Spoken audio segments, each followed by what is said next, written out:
High, I am Sumedha and welcome to my day mini vlog. आज सकाळी store related कामासाठी देहूला गेले होते. तिथे जाताना संत तुकाराम महाराजांच्या श्री क्षेत्र भंडारा डोंगर मंदिरात दर्शन घ्यायला थांबलो. वरती हवा एकदम फ्रेश होती आणि वातावरण खूपच शांत प्रसन्न वाटत होते. आज भरपूर वारकरीही दर्शनासाठी आले होते, त्यामुळे तिथे एक वेगळीच पॉझिटिव्ह एनर्जी जाणवत होती. सध्या मंदिराच्या जीर्णोद्धाराचं काम सुरू आहे, ते पाहून खूप छान वाटलं. आपली परंपरा जपली जाते असं वाटतं. वरच्या मंदिरात प्रसादही घेतला. खूप म्हणजे खूपच छान होता. अशा भक्तिमय आणि फ्रेश सुरुवातीने दिवस खूप सुंदर चालू झाला. त्यानंतर स्टोअरला आले. नेहमीप्रमाणे कस्टमर चालूच होते. गर्दी जास्त असल्यामुळे मी स्वतः कस्टमर हँडलिंग आणि बिलिंगमध्ये इन्व्हॉल्व्ह झाले.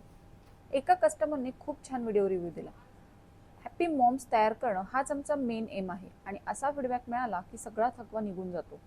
त्यानंतर एक कस्टमर बेबी कॅरियर ट्राय करत होती. बेबी एकदम कम्फर्टेबल आणि हॅप्पी होता आणि मॉम पण, कारण असा प्रोडक्ट बेबी आणि पॅरेंट्स दोघांनाही आराम देतो. असेच काही कस्टमर्स हँडल करता करता रात्रीचे 9 कधी वाजले कळालंच नाही. बाय बाय, भेटूया नेक्स्ट व्लॉगमध्ये.